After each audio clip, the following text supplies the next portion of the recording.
lo que es el estilo de música, por ejemplo, ¿no?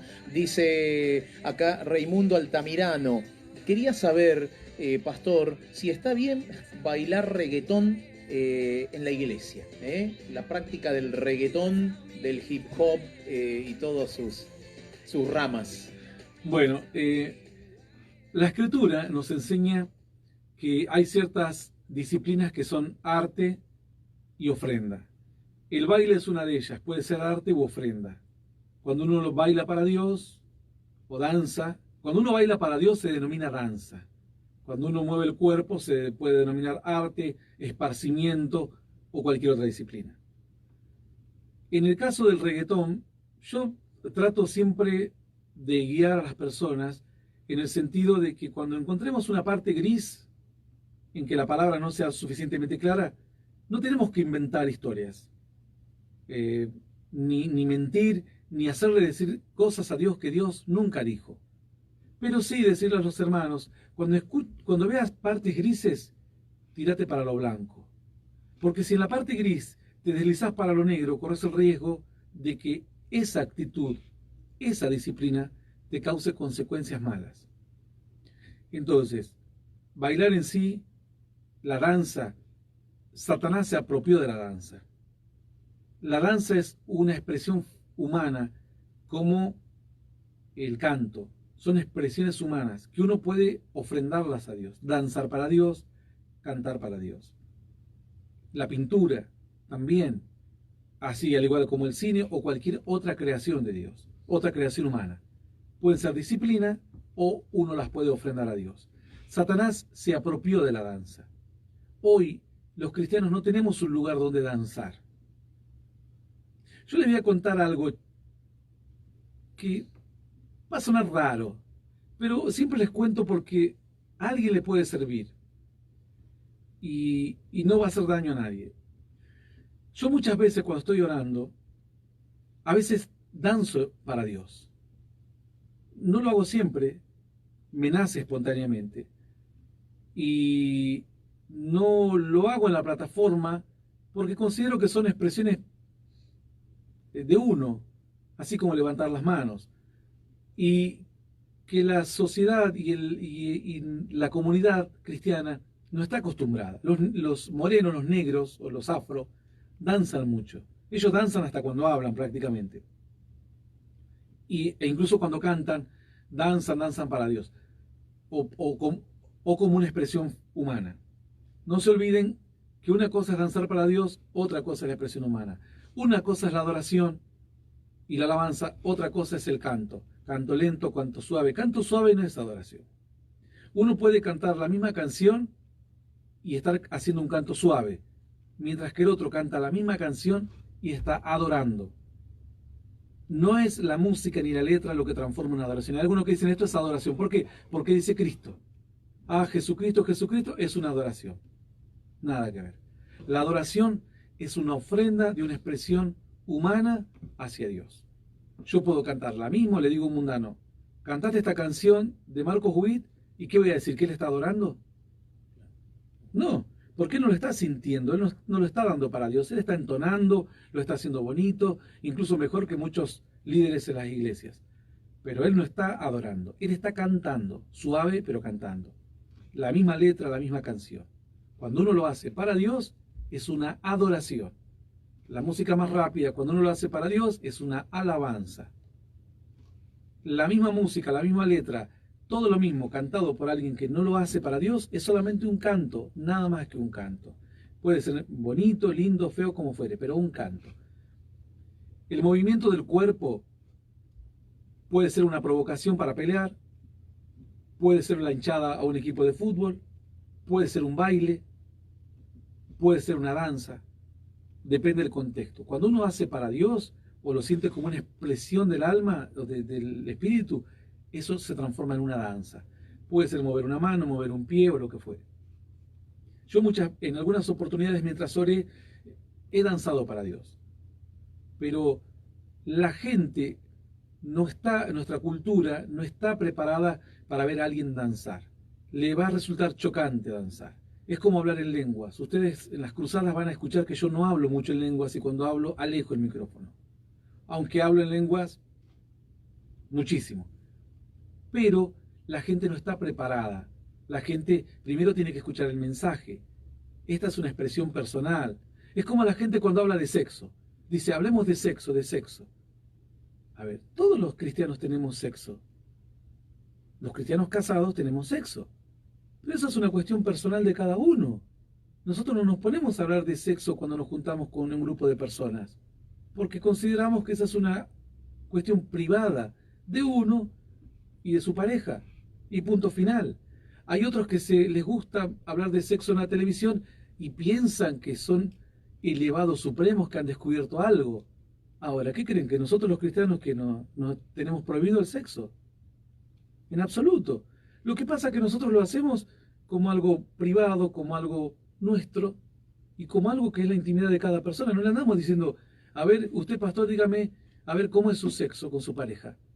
Esas conversaciones cada uno no la tiene. Si alguien me preguntase a mí, yo le diría, vos pasá tu intimidad con tu esposa como a vos te parezca, o con tu marido como te parezca.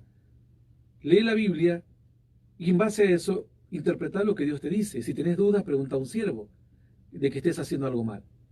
Pero ningún siervo te va a dar un manual de cómo estar en la intimidad con tu esposo o con tu esposa. Nadie, ninguna persona seria va a hacer eso. Entonces, al igual que la danza, es algo que si uno lo ofrece a Dios, un movimiento, levanta el cuerpo o se mueve, lo hace para Dios. Hay momentos que cuando se hace, hay gente que dice, ahí están las jóvenes danzando, dicen, y danzan. Muchas veces en realidad es un baile, porque está coreografiado, las chicas no mueven el brazo derecho porque quieren, sino porque el paso dice que hay que levantar el derecho y ahora el izquierdo. Entonces eso termina siendo un baile dentro de la congregación, como para amenizar el culto. Que alguno diga, ¿es pecado o no es pecado? Eso sería cuestión de cada iglesia, a ver si les molesta o si no les molesta, o con la cinta. En nuestra congregación no tenemos esa costumbre ni de cinta, ni de danza, ni de baile, ni de nada.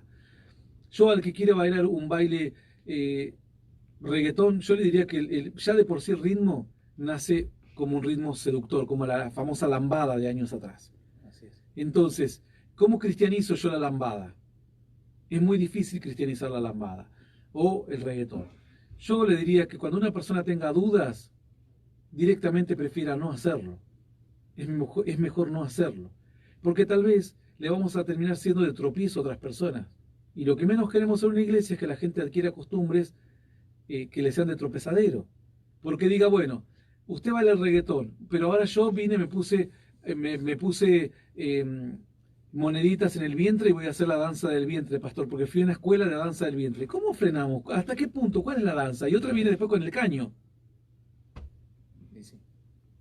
Sí, se van sumando un montón de ideas, de ideologías que, bueno, al fin y al cabo nos van desviando y nos alejan de la voluntad de Dios. Y así yo creo y sé que a muchos les ha quedado, pero más que claro todo lo que y cada una de las explicaciones y las orientaciones que tienes, consejería orientativa para que puedas orientarte en tu caminar en la fe, en tu vida cristiana. El siervo de Dios Hernán Alberto Cortés en los estudios de Cadena del Altísimo. Bueno, Argentina, la noche el día está avanzado, el tiempo va corriendo, avanzando. Hay personas que nos están siguiendo desde diferentes partes del país y del mundo.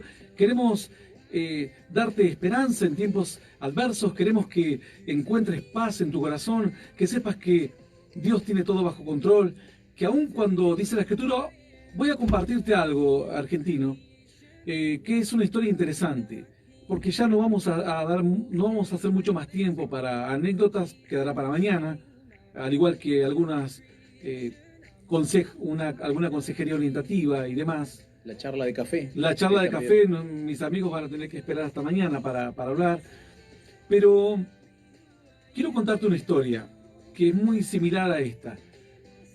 Hace muchos años, en una tierra en Medio Oriente, existieron situaciones muy adversas. Situaciones que comenzaron a trastocar la vida normal de todo un pueblo. El pueblo era un pueblo bastante próspero. Era uno de los países más ricos de toda aquella región. Riquezas en tecnología, riquezas en alimentos, riqueza en cultura, en sabiduría, en el arte de la guerra también eran muy prósperos, era uno de los ejércitos, si no el más poderoso de aquella región. Era tanta la riqueza que, como contábamos antes, muchas veces los pueblos y las naciones y el hombre se debate entre Dios y no Dios. Y cuando el hombre deja de lado a Dios, comienza a poner su confianza ciega en la tecnología, en el placer, en el vicio, en su propia sabiduría, y a veces eso termina siendo su propia debilidad y su propia destrucción. Ocurrió con esta nación que, por levantarse en contra de los valores de la fe, empezaron a venir calamidades. Estas calamidades comenzaron a golpear una tras otra. En este caso, la gente habla del coronavirus solamente. Recién hablaba con el pastor Andrés y me dice, aquí, él tiene panadería, me dice, yo soy el único que puedo abrir, porque él está dentro de los rubros que pueden abrir. Tengo gente conocida que, gasistas, plomeros, electricistas, gente que trabaja por cuenta propia, que están desesperados porque no tienen que comer. Están vendiendo incluso equipos de audio, gente que alquilaba sonido, iluminación, están vendiendo lo que tienen porque no tienen que comer. Incluso le decían a él, pagame con pizzas cuando iba a alquilar unas luces. Algo increíble, algo que hace muchos años que no se escuchaba. Ojalá nuestros gobernantes tengan la sabiduría para balancear esta cuarentena muy necesaria con medidas que hagan que la cuarentena no sea tan extensa al punto en que sea demasiado tarde para muchos que vendan su instrumento de trabajo. Es decir, un soldador que vende su soldadora no va a trabajar más. Un cerrajero que vende su máquina de cerrajería no trabaja más. Un hombre que alquila, o un profesional, o una persona que alquila sonido e iluminación, que vende sus luces, no vuelve a alquilar más. Va a ser un desempleado más. Va a comer un par de meses con lo que ganó de vender, mal vender, porque en estas crisis, cuando uno vende, mal vende. Algo que vale 10 lo tiene que vender por 5 para que alguien lo compre. Nadie va a comprar lo que vale 10 en 8 o en 9. Lo que vale 10 hoy, en la desesperación, la gente está dispuesta a pagar la mitad o menos. Ojalá los gobernantes tengan la sabiduría de balancear, de aprovechar este tiempo de cuarentena para tomar las medidas necesarias, comprar los kits necesarios, todas las medidas preventivas necesarias para que no se extienda la cuarentena innecesariamente. Porque todos sabemos que tarde o temprano, un día la población va a tener que volver a subir al tren como ganado, porque no es que los trenes van a mejorar de un día para otro. Van a tener que volver a subir al colectivo como ganado, van a tener que subir en el ascensor 8 personas apretadas en 1 metro cuadrado o en 2 metros cuadrados y demás.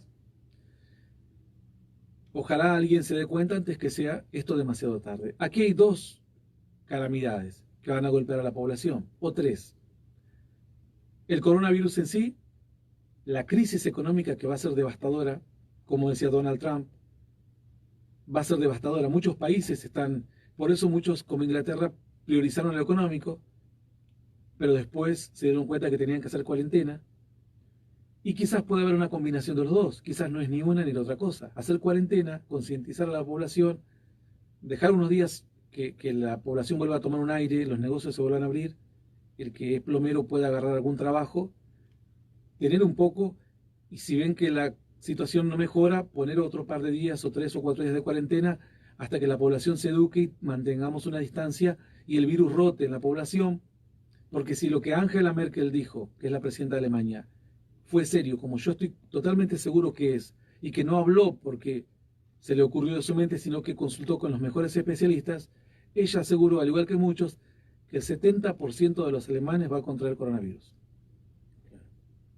Tarde o temprano el coronavirus va a terminar rotando en la sociedad como un virus de la gripe normal. Que la sociedad esté preparada, que los más expuestos o vulnerables mantenerlos lo más alejados posible y no sumarle otra situación adversa como la situación económica, que en este caso Andrés me contaba de pares, es decir, emprendedores como él, que tiene panaderías, gente que puede tener alquiler de sonido, alquiler de locales para fiestas, plomero, gasista, etc. También hay otras personas que directamente viven de changas, de jardineros, gente que limpia casas y que no están blanco.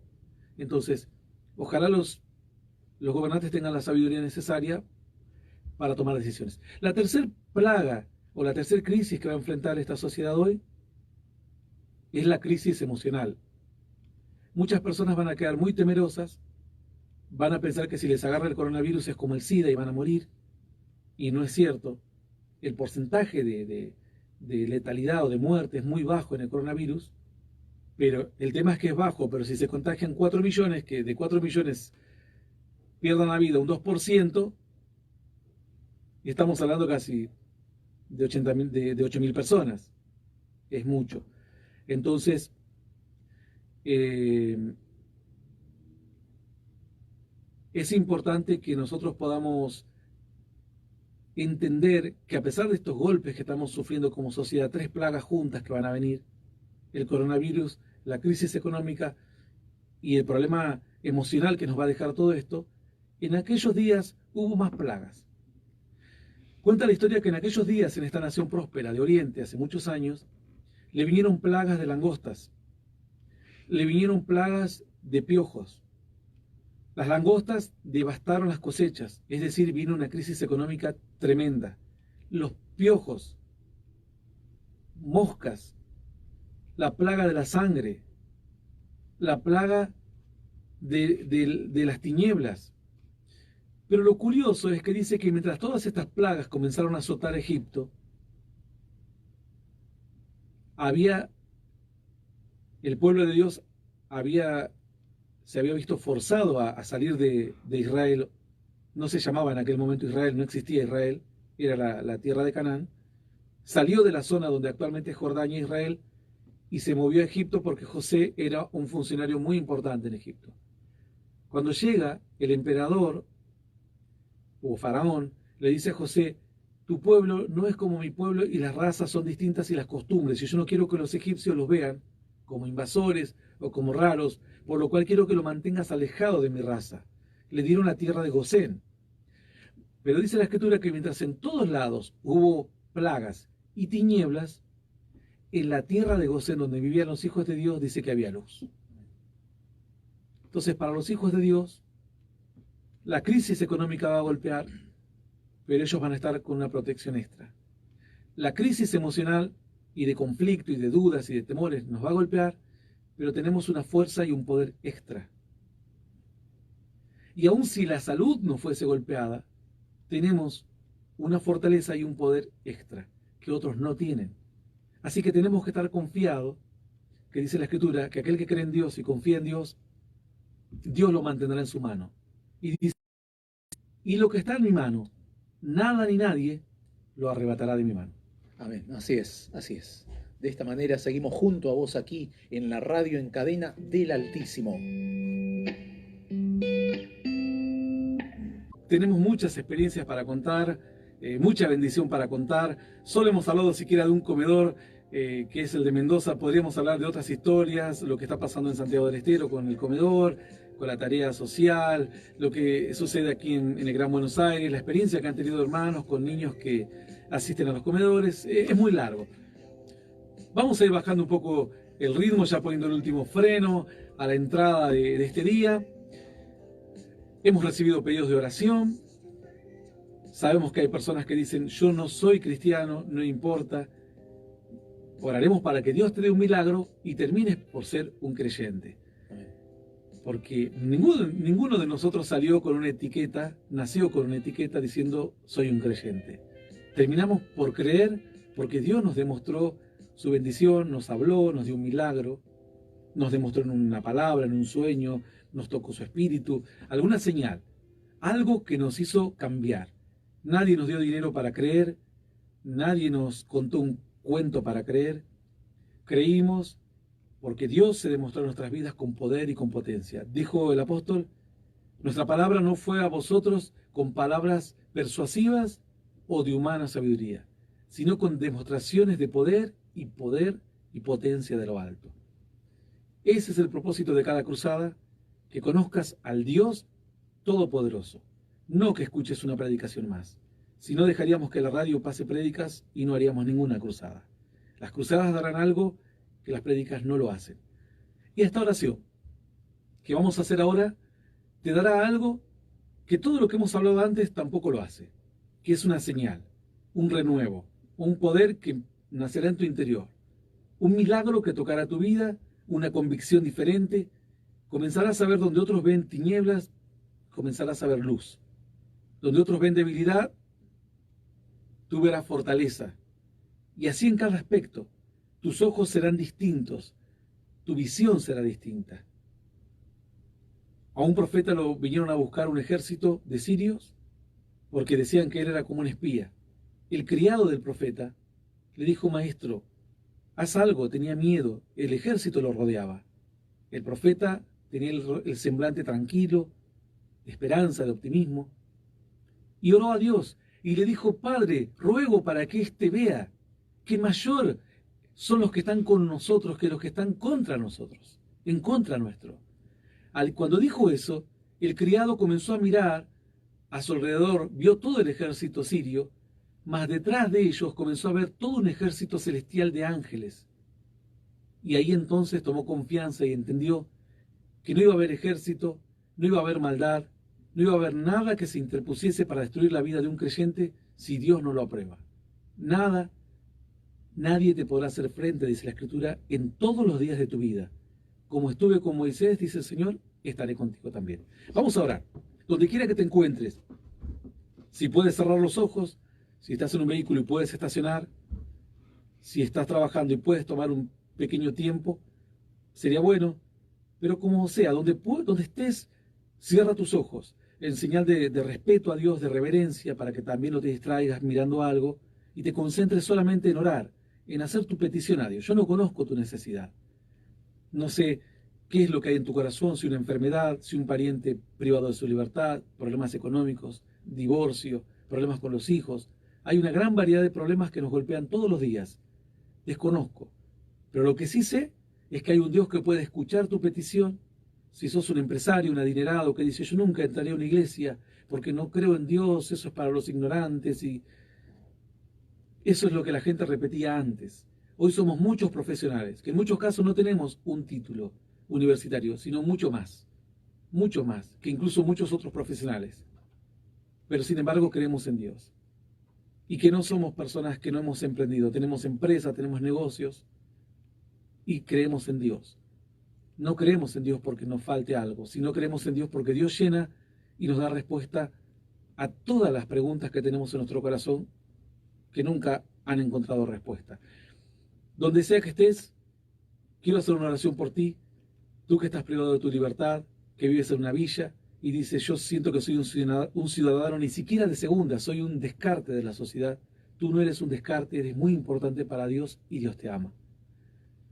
Quizás alguien está llorando, piensa que fue abusado, golpeado, maltratado, menospreciado, pero hay un Dios en los cielos que te ama y que a través de esta oración te va a inyectar poder, fuego, fuerza y fe para que salgas adelante del pantano en el que estás y salgas adelante, salgas de, como hablábamos, de esa maceta que se ha roto y que impide que la planta siga creciendo, y te plante Dios en tierra buena, en tierra donde recibas mucha agua y crezcas, como la historia verídica y el arbolito que tengo aquí hasta estos días, siendo una planta en una maceta tirada y caída, se plantó en buena tierra y comenzó a crecer con fuerza. Donde quiera que te encuentres, vamos a orar. Quiero hacer una oración por ti. Padre de los cielos, oro a ti, Señor, en esperanza, en fe, oro en poder, oro en victoria. Oro, Dios, por aquellas miles y cientos de miles de personas que están en dificultad, abatidas, en pensamientos negativos, en tristeza, en dolor. Oro por aquel que está sufriendo enfermedades en su cuerpo, diabetes. Señor, oro por el que tiene problemas cardíacos, oro por el que tiene prótesis. Oro por aquella persona, Señor, que tiene problemas en sus huesos, por el que tienen que operar para ponerle prótesis. Oro por el que no puede caminar. Oro por aquella persona que tiene problemas al páncreas, al hígado, cálculos. Señor, tantas dolencias y enfermedades. El que tiene problemas a la vista, astigmatismo, miopía. Señor, tantos golpes en el cuerpo, en la salud. Oro por aquella persona que tiene problemas, Señor, de pulmones. Padre, oro por aquella persona que incluso está enfrentando hoy el coronavirus. Oro por aquellas personas que la enfermedad ha sido su talón de Aquiles, que consumen medicina tras medicina y nada les alcanza. Oro para que tú les des una señal, tú les des un milagro y luego la ciencia misma compruebe que el milagro ha ocurrido. Oro por las familias que se están separando. Oro por los hombres que han golpeado a sus mujeres y que se han arrepentido pero no saben cómo cambiar. Oro, Señor, por los hombres que han sido infieles, las mujeres infieles. Oro por los hijos rebeldes. Oro por los hijos que han faltado el respeto a sus padres, que no han valorado el sacrificio de ellos y están arrepentidos. Oro para que la familia se una, se vuelva, Señor, a unir el hogar en el nombre de Jesús. Oro por los jóvenes abandonados. Señor, oro por los niños que están abandonados en casa de parientes, aún de desconocidos. Oro por los que están en situación de calle, por los que no tienen que comer. Señor, por los que no se les han cerrado las puertas económicas. Los cielos se han puesto como hierro y la tierra como bronce. Padre, en tu nombre, la tierra se va a volver a abrir para ellos. El cielo se va a despejar para ellos. En el nombre de Jesús de Nazaret, nada es imposible para ti. Oro por los que están en la alcaldía privados de su libertad. Oro por los que trabajan en fuerzas de seguridad y han participado de actos corruptos antes, mas están arrepentidos y quieren una segunda oportunidad. No solamente le darás una segunda oportunidad, sino les darás tu bendición, Señor. Oro incluso por los políticos que en otro tiempo han sido corruptos y han robado dinero que le pertenece a los humildes y hoy están arrepentidos porque su vida ya no tiene más sentido. Dales una esperanza, perdónalos, rescátalos, dales la fe. Sacude esta nación ahora en tiempos de crisis para que la nación se vuelva a ti, para que dejen de divagar en sus pensamientos de asesinar a niños y comprueben y confirmen que solo tú eres la respuesta. Oro por el empresario, oro por el que está muy acomodado en su country, mas no tiene paz en su corazón, tiene todo lo que deseaba en la vida, pero le falta lo más importante: gozo, alegría, poder, victoria, fuerzas nuevas. En el nombre de Jesús, Padre, tu gloria está aquí. Oro por el que anhela dones del Espíritu, unción, Señor, que como aguas comiencen ahora a derramarse desde la cabeza a los pies en todos los que escuchen esta oración.